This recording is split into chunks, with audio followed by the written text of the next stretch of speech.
Hello, everybody. My name is David, and I'm a Yale alumni and ambassador. I'm currently a student at University of Western Ontario, and I'm also the acting executive director of the Youth Entrepreneurs Against Homelessness Initiative. Thank you for joining us at Yale Community Day, and welcome to the gaming industry. Before we begin, I'd like to remind everyone that if you click on the side menu during the session, you will actually leave the session.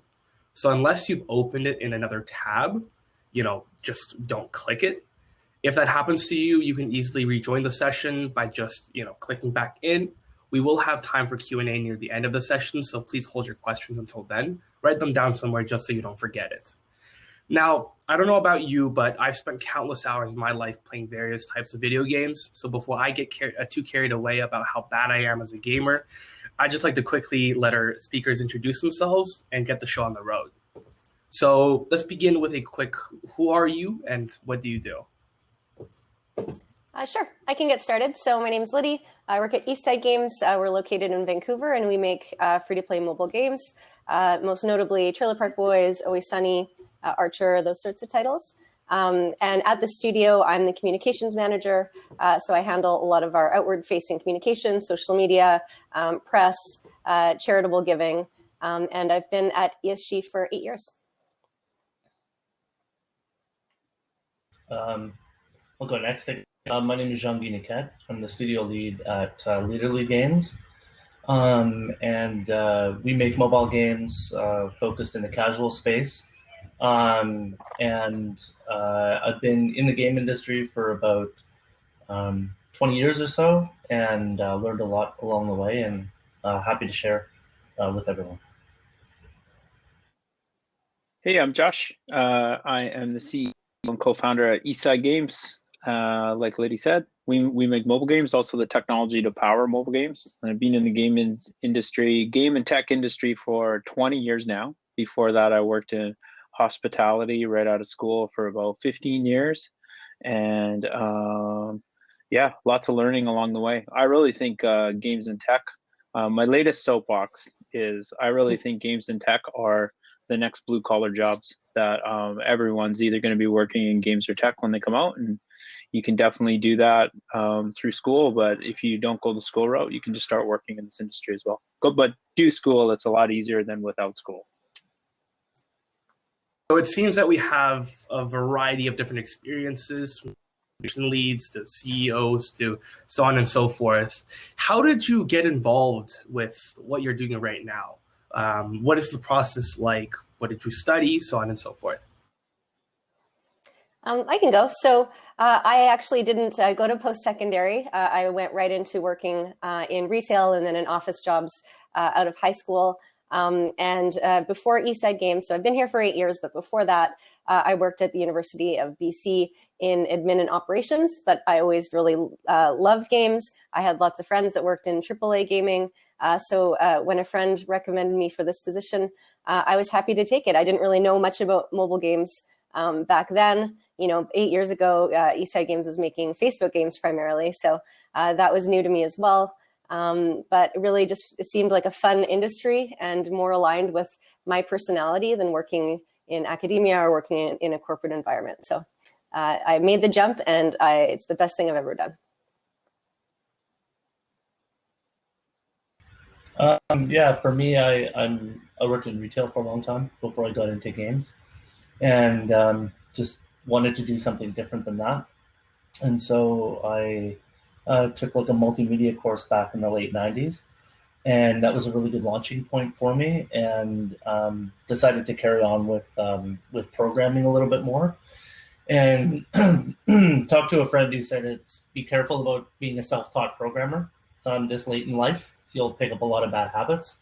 And so I decided to go to school, went to university, and ended up graduating from U of T while I was working in the beginning of the game industry, and then just kind of did that for a bit and naturally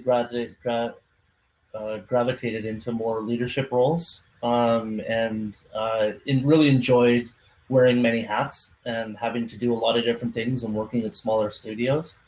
And I still enjoy that to this day, being able to be involved in lots of different things. The multimedia, that's where I took my, well, when I was in Whistler, got a glossy pamphlet when I was in my late 20s, and it said, "The world of information technology," and it had everything from websites to games on it. And that's what it was back in the day. The IT diploma can change the world. I went to Capilano College before it was, and I was a late student. So, um, like I said, I think education is great, but I think you need to know what you want to do. I did university transfer. I grew up in northern BC in a town of about 40 people, 50 people. I used to think it was 100, but I went back and there's no way it was 100. And it's about 20 miles out of Prince George. There's no university at the time, so I took university transfer up there. Tried to be a radio DJ, and that didn't work out. Hard to be a radio DJ when your voice sounds like Kermit the Frog, so that didn't pan out for me. And was a failed front end programmer after school. So I started just working in IT. And I think the most important thing is try a lot of stuff out. And the most powerful thing about games and tech right now is you can do this job anywhere, all over the world. And the pandemic has been the silver lining of the pandemic, as horrible as it been, is we all work from home. We're all doing this from home. We're all operating games and companies and technologies. So you could travel the world and you could find opportunities everywhere. Those barriers are removed now. So you can do a lot of cool stuff with that. Jumping off the point of the pandemic's effects on the gaming industry, would you say that the pandemic affected your businesses? Because you did say that there was a, I guess, transfer from at office jobs to at home jobs. Has there been a big difference, and how have you adapted? Yeah, huge difference. It's no easy feat. And I think it's still just survival mode. I don't think the world's really recovered right now. I'm sure people that are watching this remotely rather than being at a conference aren't getting everything that you can get from it, including the networking, and people that have had to work from home or figure out childcare or figure out how to go to school from home, all that stuff. We're just in survival mode right now.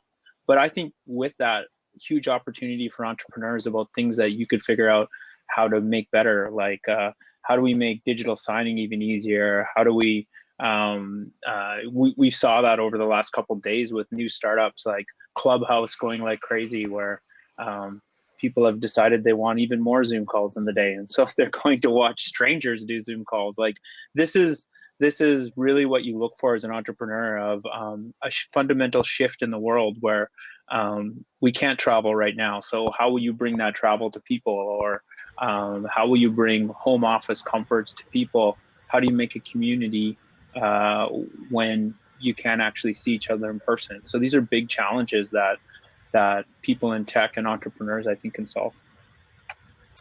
Yeah, I'd say in terms of how it's changed our company specifically, making people feel less lonely and involved and included. And we've onboarded over 40 people since last March, since we've been working from home. So that means like almost a third of our studio exactly has never met someone else from the studio in real life, and only over Zoom or whatever. So we've really been doubling down on having more times during the week for people to get together. We're doing a health challenge right now that's bringing, people that wouldn't normally talk from different teams together. We have, a couple team-wide meetings a week, and on Friday, this afternoon at 4:30 during our beer cheer, we have a lot of celebrations, and we'll have DJs play. Last week we had a drag show. So just keeping things fresh and keeping things exciting, because, we're just all in these boxes all day, every day. So trying to make people feel welcome. Yeah, we've just been, we've honestly been so busy. When the pandemic started, we were like maybe a couple weeks away from soft launching a game, and which we went into hard launch shortly after that. And so it hit for possibly the worst time for us. But it ended up being a benefit because it allowed people at that time to just like focus so hard on what they needed to do. And they also really kind of weren't paying attention to what was happening in the world because they were so focused on the work. And that kind of rolled into post-launch of the game. You're really busy on some other things. And so I think maybe now for some people it's kind of starting to catch up with them now that you have no choice but to be able to deal with it. But, we're fortunate in the industry that we have that we've been able to see some silver linings on it, and people need content, and we've been able to provide that to them. And a lot of people have been really happy about that. And so we all know and are very aware that it could be a lot worse for us. And I think for those of us like Josh, who's been in hospitality, and myself, who's been in retail before that, we're really glad that we're not still in those industries when all of this is happening. And I think that that's something that kind of never goes away, that you're just constantly reminded of how fortunate we are. Absolutely. Sure. And well, on that topic, companies like YouTube have dealt with significant issues surrounding, capacity. Softwares like YouTube or companies like YouTube aren't used to having the large influx of customers and users that they do now as a result of the pandemic. Have you seen a shift like that with the servers at your game companies as well? Or is that something more specifically towards video streaming services? I think for us, like, we always, we want to build our games to scale anyways. So we put that work into it, assuming that we're going to see some level of success with it. Mm-hmm. Maybe back in the day, you would talk about these things being the good problem to have, of we'll deal with it when it happens, until you encounter those good problems to have, and then you realize how much you're missing out on that opportunity. Customers you're losing, money that you're losing, and then you stop thinking about that good problem to have sort of approach to it. So we use existing we use existing services like AWS and Amazon, and people that do that stuff really well, so that we can focus on just making the content and not really having to worry about that too much. And it's good. It's a bootstrapped approach, right? So we don't, you kind of pay for what you use with it. So when things are lean, you're not paying a huge amount of money for your servers. And when you are seeing success, well, you're paying a little bit more, but you're also seeing success from that too.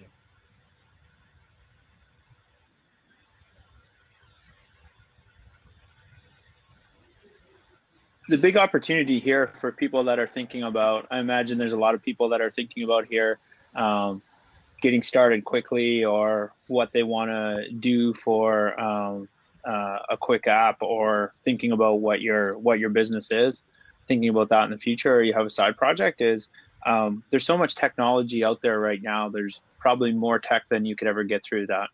You can really get started, make your idea to fruition very, very quickly. So what I'm most excited about is just so many back-end solutions. Back in the day, back when Jean-Guy was coding, which is probably back in prehistoric times, they just had to use Flintstones stuff. No one's going to know what the Flintstones are. Ask your parents what the Flintstones are. There's a good Flintstones joke in there. But like all the stuff with back end in a box, basically, game maker type stuff, that's really good. And then no code as well. So you can build a lot of stuff in your prototype and get it to market and kind of really play with this. And I think a really great example of that in games is Among Us, which is, I think the team is, I don't even know. I think it's 5 or 6, but it started as a team of 3. It's a well-known game that we've all played at a party in many different versions. It's the art style is very simple, and it was a prototype game that they put out there, and it just took off and it worked. And they were able to do that at scale.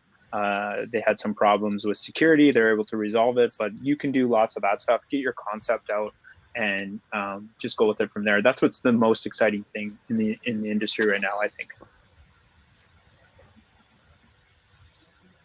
Sorry, I was just going to refer to one of the questions in the chat here, thoughts on VR and the future of games. Josh has a good rant about this. It's awesome. Go. All right.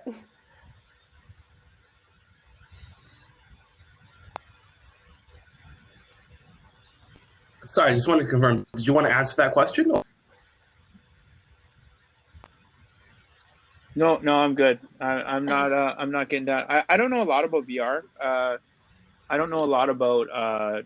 I worked in AAA games 10 years ago, but I've been focused all on mobile games. So I honestly only know that one vertical. And I think with games, you really have to do sort of deep segmentation in order to be successful, to really know your business. Um, it's like saying I'm into fashion, but you don't specify like what fashion you're into, or it's like I'm into technology, and it's like, oh, well, like what part of technology? So what you really have to start broad, see what you want, and then very specialized. And I don't know enough about VR. What I do know about VR is read and follow what CloudHUD Games is doing in on the island. They've been able to stick with it and have successful games that make money, and they seem to be industry leaders. They seem to be doing great.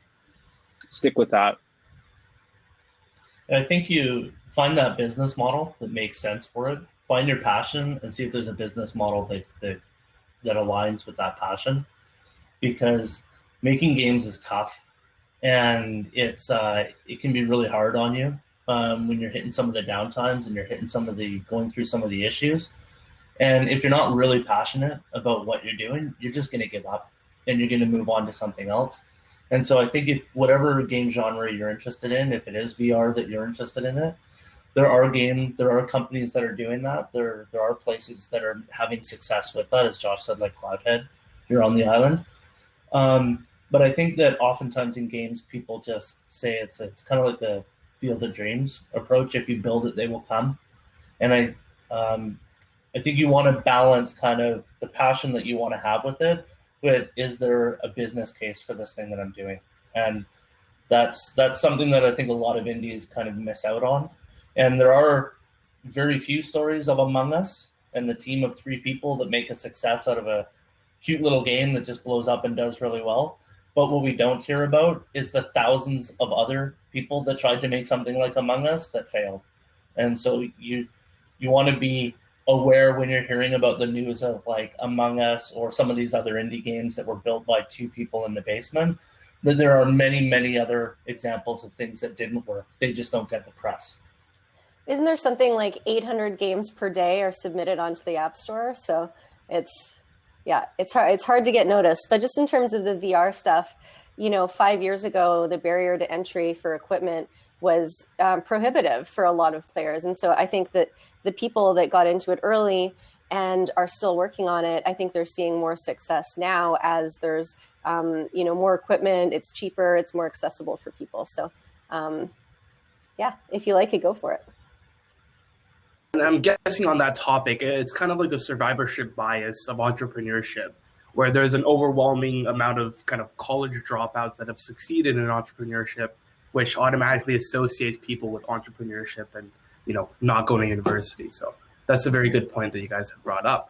So launching into the fact that we have a lot of students in the audience that may or may not want to pursue gaming in the future, in the industry of gaming anyways, what do you need to think about or prepare yourself to do if they wanted to get into the industry of gaming? I'd say that there's, figure out what type of games you like and obsessively research those studios. I think a lot of people, the mistake they make when they're trying to get any sort of job is just to spread out your resume to everyone. And if you send out enough, then someone will hire you. But I think a better approach to that is to figure out what type of games you would love to make, that you're passionate about, and research those studios. Figure out what they want. Look at some entry-level jobs like QA or community in those studios. And you'll be surprised, there's a lot of transferable skills if you've worked in retail or hospitality. Those skills are very, very relevant for a job in games, dealing with people, having some of those technical skills. That's the very entry-level advice I'd say that I would give. Yeah, that's so important. I mean, the person who leads our community team right now, we hired her as a cake decorator from one of the local grocery stores here on the island. And she just had that right passion that Lidi was talking about. She knew our games. We've not hired many people because they haven't even played our games. And it's not an ego thing for us. It's just that it shows at least a base level of interest in the company that you're applying at. And that's great advice from Lidi, that you should, as part of that research, play the games, critically play the games, and think about, don't just play it and say, I liked it. Be able to talk about the things that you think that you could help to improve that game, or some views or opinions that you have on it. And the other thing that I say to a lot of like university students, for example, if you're wanting to get into this industry, is from whether you're an artist or an engineer, don't just come and show me the projects that you did in school, because everybody has that portfolio of their school portfolio. Show me the things that you did outside of school. Show me the games that you decided to create on your own. And think when you are going through that process, approach it in these small kind of loops. That's what you learn a lot from. Just like the lean startup approach to it, is complete as many of those small loops as you can, because that's really when you learn, is when you've completed a game. So aim to complete many of these games using tools like Josh mentioned before, like Game Maker and stuff like that. Don't worry about it being perfect. Worry about being able to do a lot of those things. And that's going to really stand out to us when we're hiring people. If you say, this is what I did in school, but because I love this stuff so much, this is what I did outside of that. Yeah, that's huge. Like if we have 10 resumes and one person has made a game that they can even show us on their phone, or that it's playable somehow with a link, that person will rise to the top of the pile for sure, because they just show that passion. But and just to go back, like when you're researching the companies that you might want to work for, it's also important to make sure it's a good fit for you, because if you don't like the type of games they're making, even though it's a job in games, which might be great, you won't enjoy your work, and you need to enjoy your work. So, Eastside Games, the type of games we make, aren't for everyone, and it shows when people have done their research there. I think there's a difference in what you like. I think you just have to have a different mindset into what you do as a job, what you do for your career. And I believe you don't have to, when you're doing your job, you have to do your job as effective as possible. So I don't think you have to play if you want to work at a first-person shooter, you don't have to play first-person shooters all the time. I'm very confident I could go into a studio like that and lead a studio, work as a producer, and know what I'm doing. Same as how, in my early career, I worked at, learned how to punch down cables and do high-speed internet stuff. I wasn't super into high-speed internet, reading like High-Speed Internet Monthly and stuff and being like, oh, I really want to do this. But when you do it, you're just a professional at it. So that's why it's really important as you move into the workforce. And, if you're thinking about going the entrepreneurial route or running your own business, is you got to know about your business inside and out. You have to really know how it works. You have to really know that customer support side of things. So even though when I was working at companies like, it's now called, I don't even know what it's called Business Objects when I worked there, SAP. So working at SAP and doing technical support on like OLAP cubes and stuff like that, you just learn about the business model and how that works. And then you take that learning on and grow. So you have to, if you're going to start your own game studio, you should probably work in games first. If you're going to start in tech, you should work for a startup first, so you can actually learn from it and go through that motion and figure that out. But if you can't get your foot in the door of tech or game company, remember BC Tech right on the wall has this great banner when they used to have an office. When we used to be able to go to offices back in the day, we used to go to offices with real people that weren't on a screen. And when that happened, they have a big sign on the wall that says every company is a tech company. So even if you're working right now in a place, in a retail place, in a hospitality place, in another type of business, they have a total technical infrastructure that's powering them. They have systems in place that you can get in. So I started in some of the tech stuff when I first graduated, working for the hotel, working for Fairmont Hotels, just going around and installing printers and doing cabling and doing software updates. And that was sort of my start into IT. But there's opportunities wherever you are right now that you can start working in tech and sort of getting that foundations and finding that sort of business side of what you want to do. Sure. And, on the topic of potentially having students go into the gaming industry, I think a lot of panels fail to talk about the least or the less glamorous sides of your profession. Oftentimes, especially with a cool profession like gaming, you forget the long hours, so on and so forth. So what would you say is both the most glamorous as well as the least glamorous part of your job?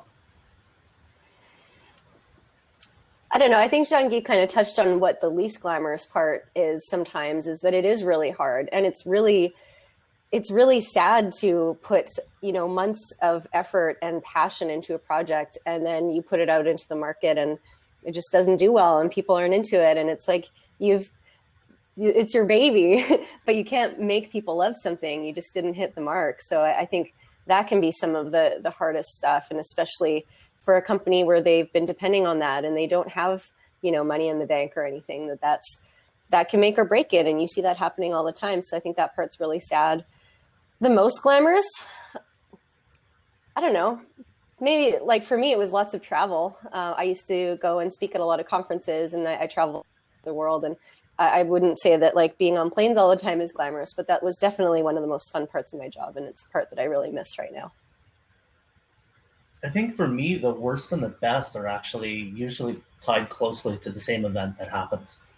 For example, we had in our game that had freshly launched only a couple months before, in August, we had a really nasty crash. And we had to deal with some user data loss, quite a bit of it.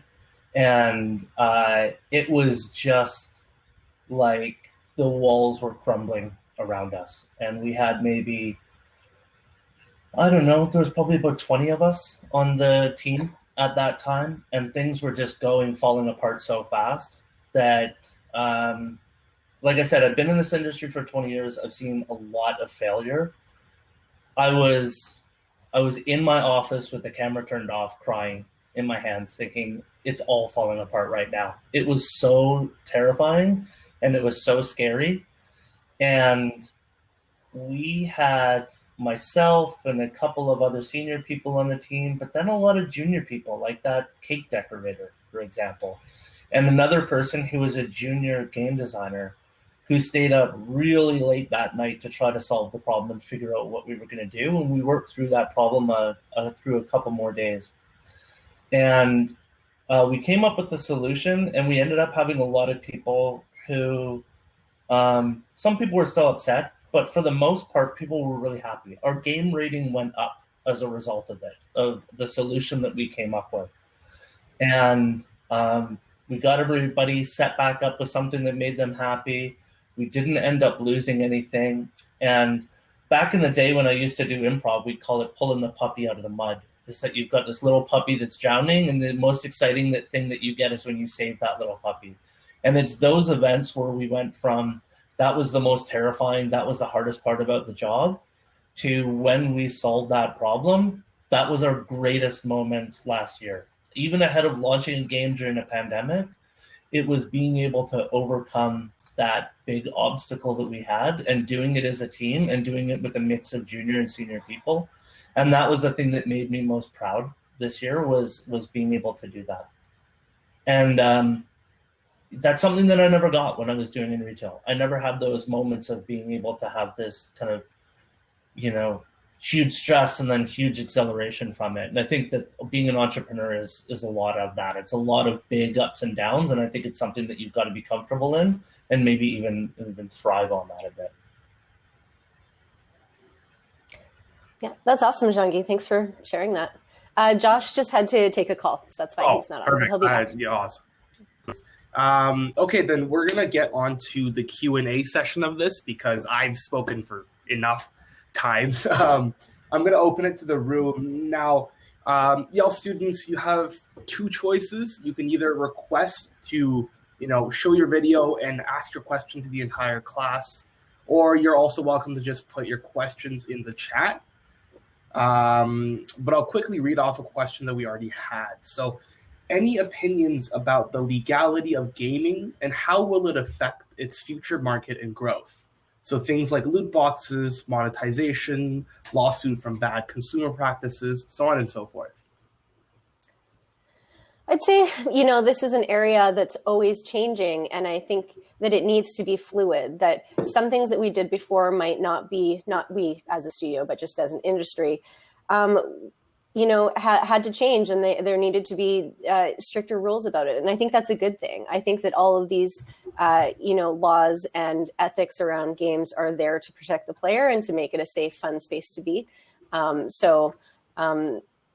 Yeah, I think it's good. And I think that we'll see, continue to see changes for decades to come in that area. Yeah, we've seen this like from early on in the Apple days, on the iPhone days. There was a Smurf game. What was it called? Smurf Village. Do you remember that one? Yeah, there was a Smurf one that got into some trouble for having in-app purchases, and kids were making these in-app purchases. There was a lawsuit that came out. Apple made some changes, and I think it's just like it's such a new, young industry that we're kind of we're changing it as we go along. But that was 10 years ago that happened, and the industry is still fine. And so usually when stuff like that happens, we adapt, we figure out a way to adapt, and then we make the best use of it and keep moving forward. My kid bought WrestleMania and left it on for 10 minutes, and it cost $50, and there's no way they'd give me the money back for it because once you play it, that's it. Some wrestling thing. I don't watch wrestling, and they were like, "Yeah, you do," and it's $50. So I think it's all industries that have the payments, right? That's just what happens sometimes. That there has to be controls at the platform side in order to put that in. So it just makes sense, right? We're seeing that with pretty much any industry that you look at, that they have to have some sort of controls at the platform side. So developers can make sure that they're compliant in those areas. If that's anything from age rating to purchases, it happens all over. Green just shared the fact that his little sister spent like $100 on the game of the Smurf thing. That's interesting. But on the question of Joe Dye, how separated are the different roles at game studios? And is it different between smaller and large studios in terms of developers, arts, graphics, user interface, so on and so forth?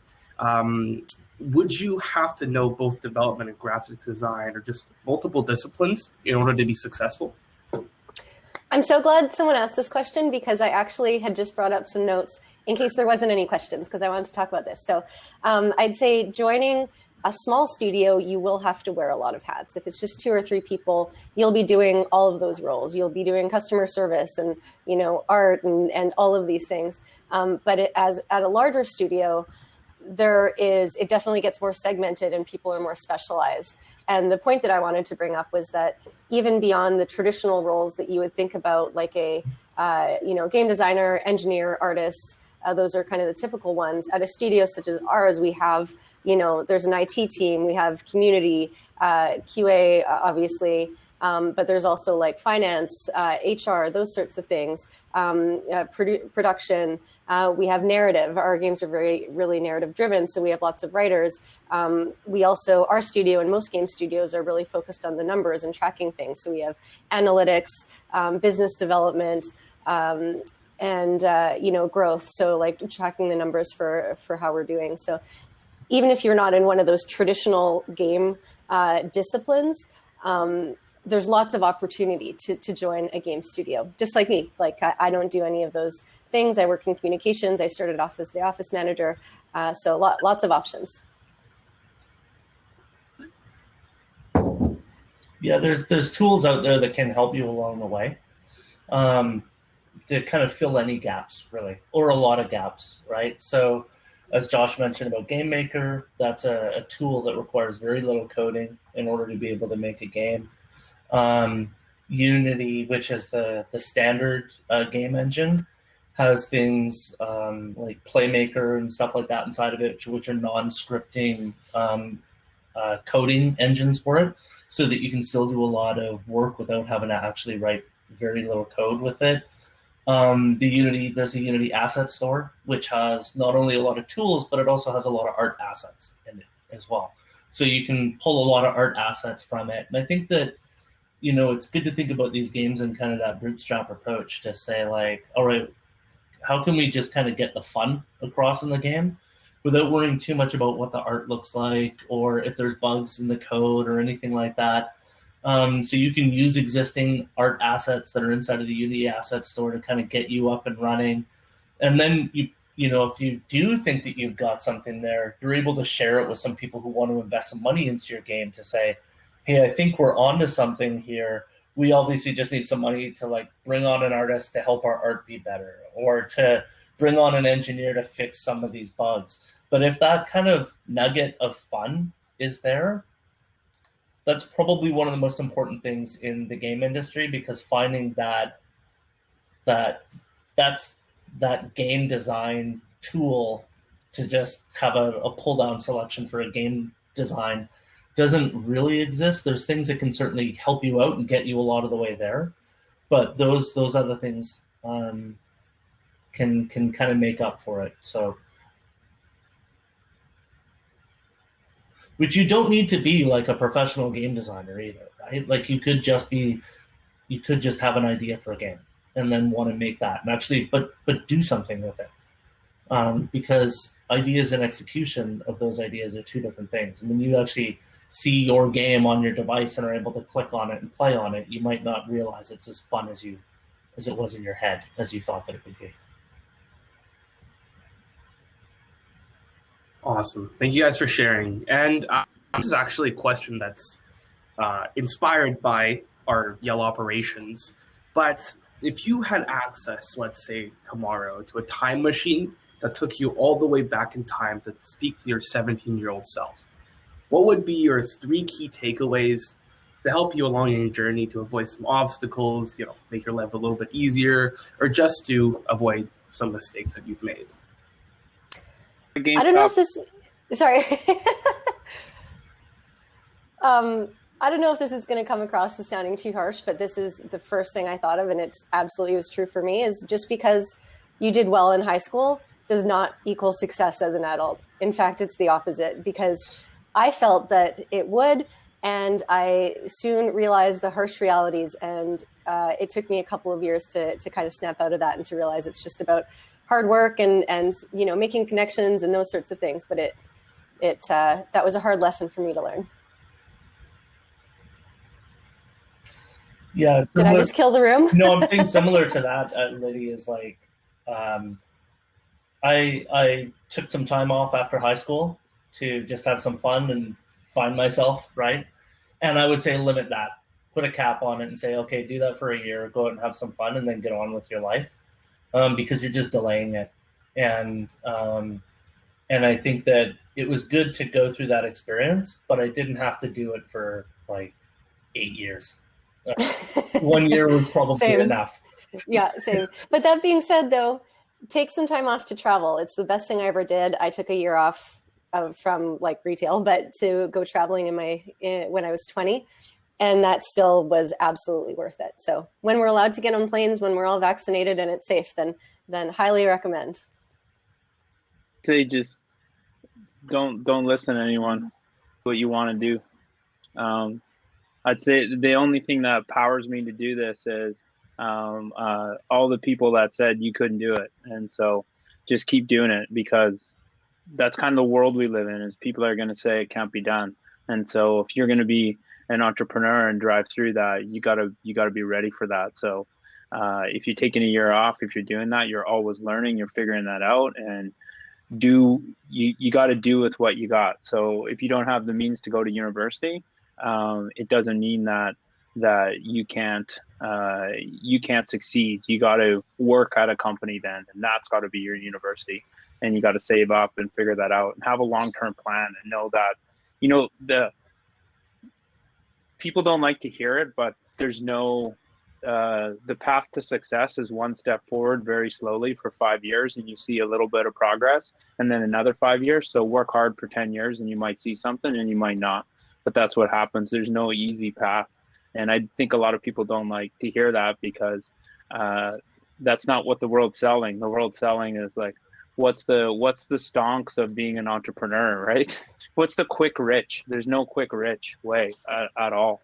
So head down, work hard. I always just keep saying work hard. That's what you have to do, and you will come up. You will win in the end. Hard work beats out everything in the end.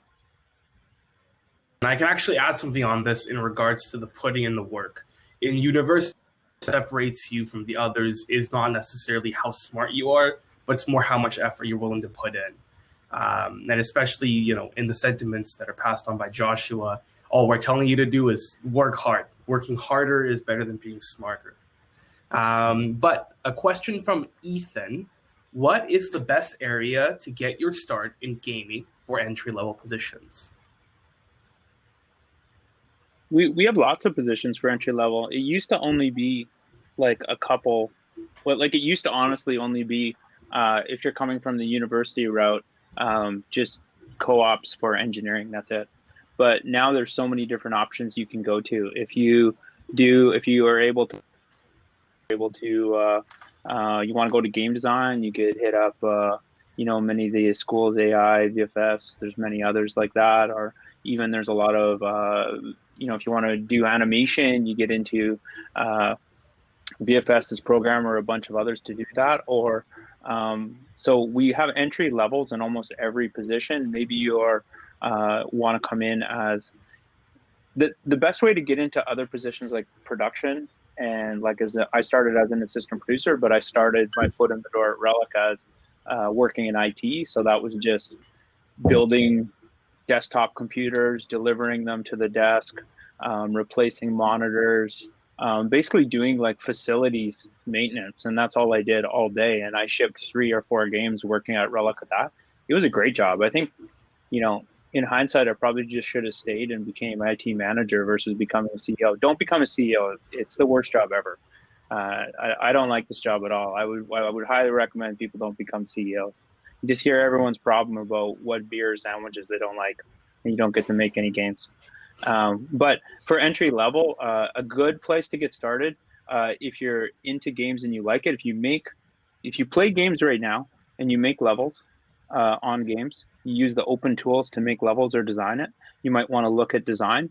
And if there's no design positions open, because they're very highly sought after, you could start in QA, and you can get your chops in QA. EA has a great QA testing program that they hire people in, that we hire a lot of people from there. And also play testing is also really good. So you can do play testing from home. They're always hiring play testers to do stuff like that. But you could also volunteer to be play testers at many studios around town. I know Hothead does it for mobile, and I know EA does it for core games. And then you get paid usually with games or gift cards or whatever. But you can kind of start building your resume out, your LinkedIn. So in the mobile tech world, LinkedIn is your resume for right now. It might be something else in the future, but now it's LinkedIn. So you got to kind of start building that network and portfolio as soon as possible, because that's what employers are going to look at when they look at bringing somebody more junior on, because that's the challenge of being a junior, I think, is when you go to apply, there's hundreds of people that are applying as well. So you kind of got to rise above, right? So make sure you're consuming all the social media of the team that you want to join. You know a lot about them. If they're hosting online events like this, you're showing up and you're connecting. Most places have a referral system as well. So if you get to know somebody and they refer you, you can get your foot in the door. And remember, the most important part about all of this is if you ever get an interview with a company, that's just the start of a conversation. It doesn't mean that if you don't get the position, you'll never work there. It just means you might not be selected from now. So you can always ask for feedback to say, if I went to improve stuff and I reapplied in 3, 6, 8 months, what would you want to see? You go and do that, a very good chance that they hire you, because you were probably, we always have a sort of a top 3, top 5 people that made it to the end, and you just have to pick somebody. It's really hard to pick those people. And if that first person doesn't work out, then you want to kind of get into that backup role to get acquired. I think that's how I got most of my jobs. It was just like, the third round pick, and they're like, well, let's just take this guy. He's here. He seems to know what he's doing. give him a shot, and then they're like, oh, he worked out, good job. So like, it's okay to be the backup pick.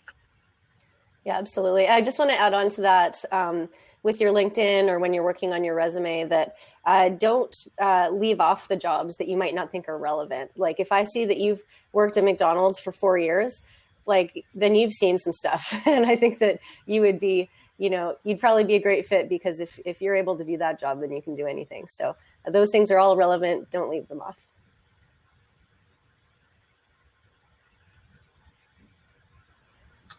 Awesome.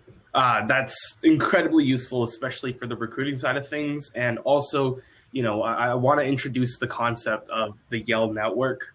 I was fortunate enough to work with a startup firm in grade 11. Now, that's very atypical, but the only reason I was able to do that was through leveraging Yale's communication network.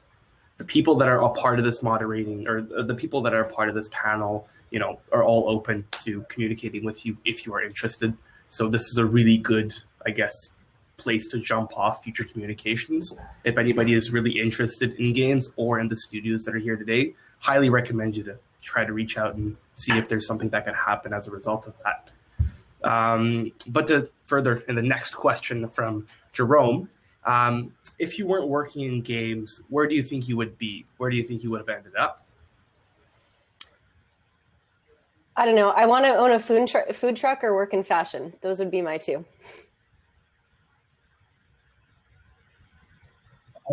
What about if it's like a food truck, but you only deliver fashion? So you pull up and you're like, shop. They just say what outfit, and then you put it together and deliver it all in a bag, and they take it away. Ship it. I love it. I don't know what I do. I mean, to be honest, a lot of this stuff has just kind of been, there hasn't really been a plan, it's just kind of what opportunities presented themselves, and then it just developed into something else. So I think it would be more for me about being open to other opportunities. And I've been doing this for, like I said, a couple of years, and I'm almost as old as Josh is. So, it's probably too late for me to think about what else to do. I was like, why do you always bring your dad to events? And I'm like, no, that's Jean-Guy. He's not my That's my uncle. There's so many cool things to do in life, but maybe it's because I grew up in northern BC or from the country, but I just love working. It's really awesome to work in tech because I feel like with games, we're providing people entertainment in a time when the news they're getting, the world they're living in is kind of bleak, and you could be part of someone's day to kind of brighten it up. And I think that's really powerful and amazing. And in the past companies I've worked at, like I said before, you don't have to be like a super fan of the product you're going to work on, but when you're there, you have to be really into it and do the best that you can at your job. But at each and every one of my tech jobs that I've worked at, I've learned so much, and it's been amazing. And before that, I worked at a lot of restaurants, and some were hit and miss, but I worked at Fairmount Hotels, and Fairmount Hotels is an amazing employer. I learned so much about management. I learned so much about people skills, and traveled all over working at different hotels, and decided like I really love traveling, and I really love that. So I think tech is, like I said before, it's going to be great for BC. I think we can provide jobs all over BC and across Canada that are good jobs that we can grow and people can have a career in them, and it's really great. But maybe I'll one day I'd love to start a cafe as well. That you have to wait a ridiculous amount of time for your coffee, and it's amazing. And I'll only hire people that are not in bands, and you can never talk about that you're in a band. So I think that will change the cafe industry if no one's ever a musician in cafes. For the better. Industry. Awesome. To, I guess, continue on with the Q&A, a couple months ago, or about a year ago, a little while ago, there was the huge prize pool with the Fortnite esports competition. Now, what are your opinions on the potential of esport and the divergence of casual gaming with competitive gaming? So I don't know if there is that much of a divergence between casual gaming and competitive gaming. I know that, if you aim to build a casual game like we do, inevitably you're going to get a group of people that are playing that game that are very competitive, and they're very competitively playing it. And we see that, like, as soon as you stick a leaderboard inside of your casual game, it's just like a magnet for these people to come to. And I talk regularly on chat and in phone calls with some of our players that play our games, and that's the thing they all really seem to hone in on, is like, I don't care about any of the other stuff. I don't care about any of the prizes that I win in the game. I want to come in first, and I want to beat everybody else on the leaderboard. And they'll spend a lot of money to be able to do that. And so I think that the challenge is building a game that kind of speaks to both people. Those people that do want to just pick it up and play casually without feeling it's too kind of aggressive, and still those people that want to start off that way maybe, but then go into more of a competitive place with it. And I think that esports is going to continue to grow. And I think what we'll probably see in the near future is more casual games going into an esports space and finding a way to have their casual games be fit within an esports environment, more of a formal esports environment.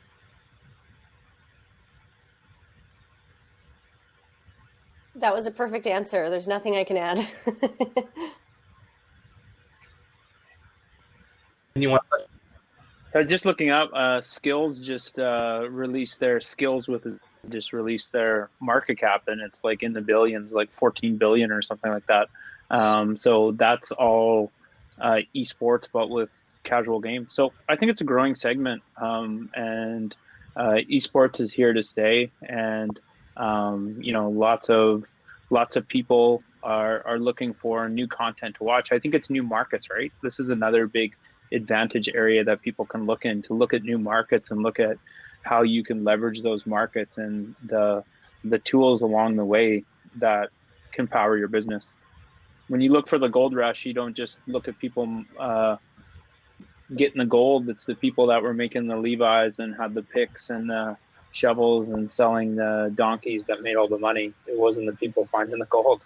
So tools and services for esports are really big if you can get into that and try to figure out a way that can help them. If that's anything from figuring out how to supply swag easier to providing easier entry for people that want to watch that. So I think that's going to be a really growing segment that people are going to watch. Also, on the topic of swag, Eastside Games is killing it. I see Eastside Games logo everywhere, from the hoodie to the flag. Anyways, besides working and playing games, this is a question from operations, but what do you do to chill out?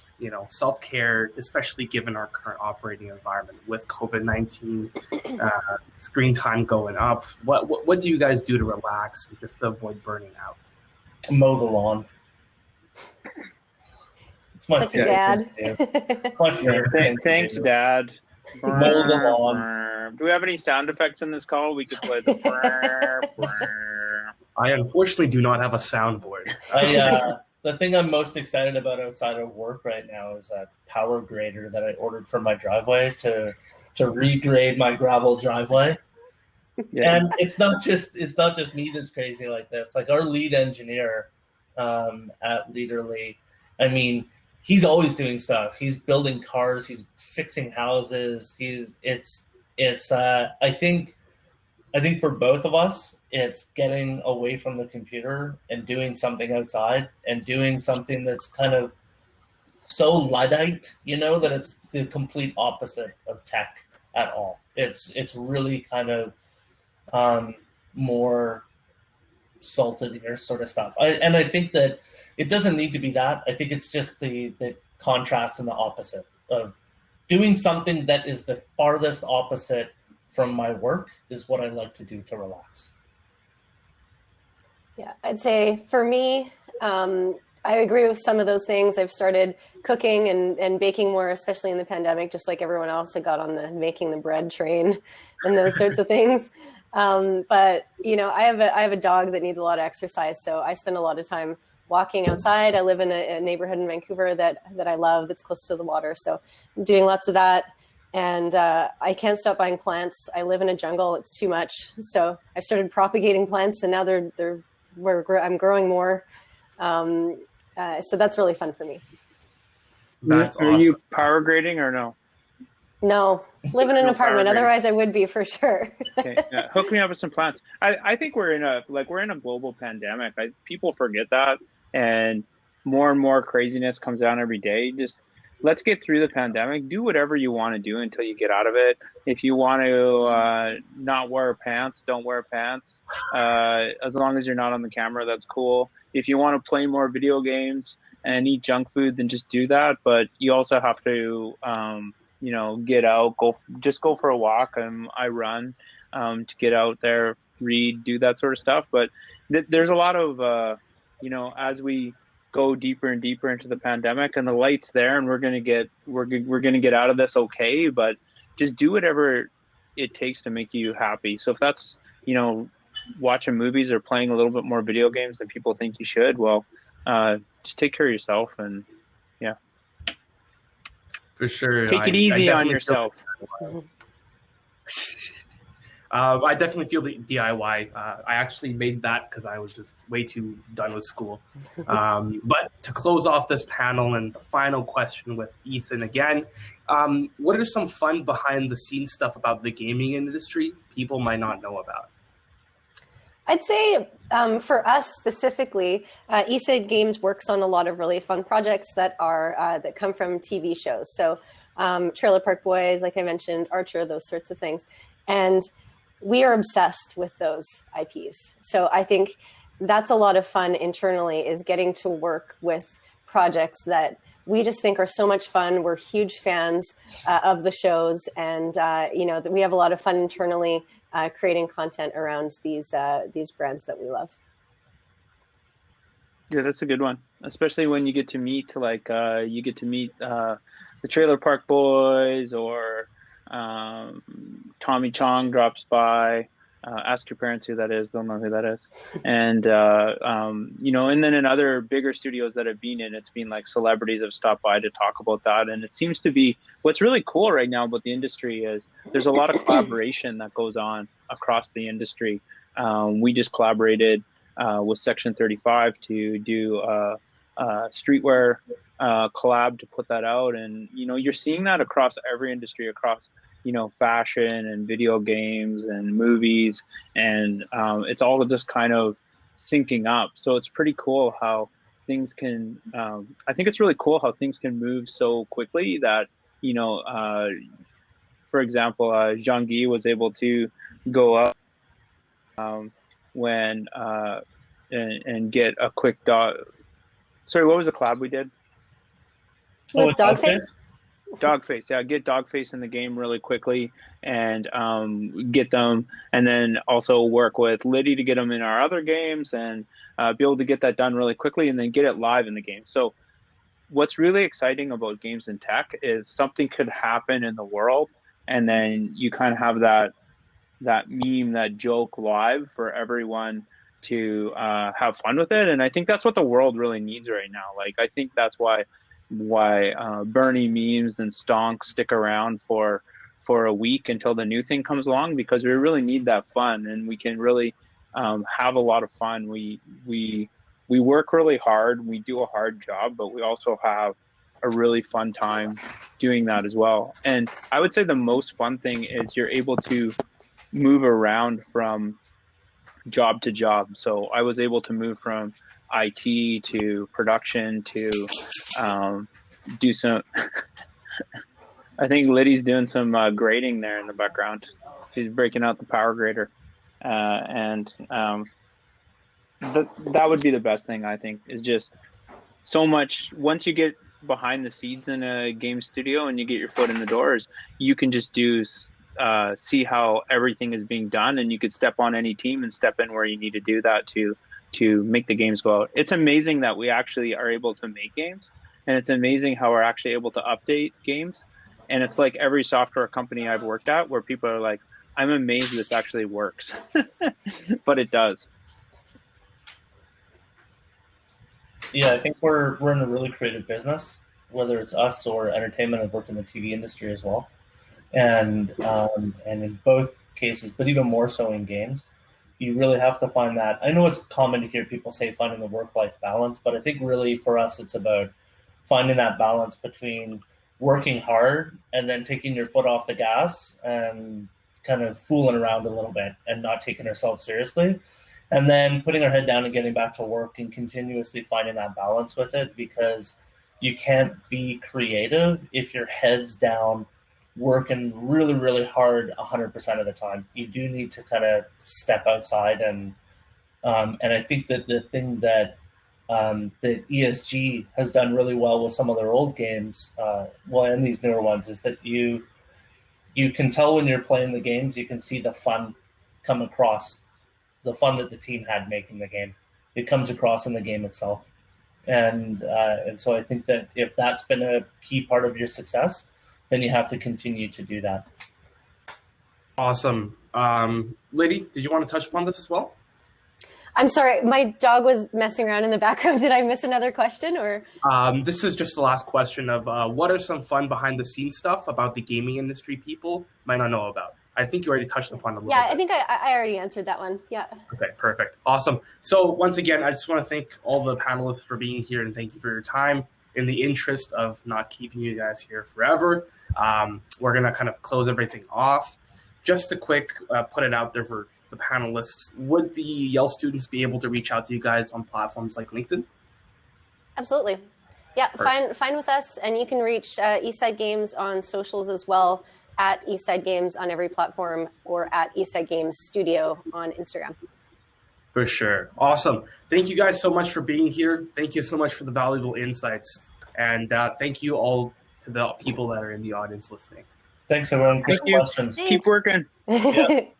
Okay, see you Keep later. grading, John. Keep grading. Stay safe, guys. Okay, bye. Bye.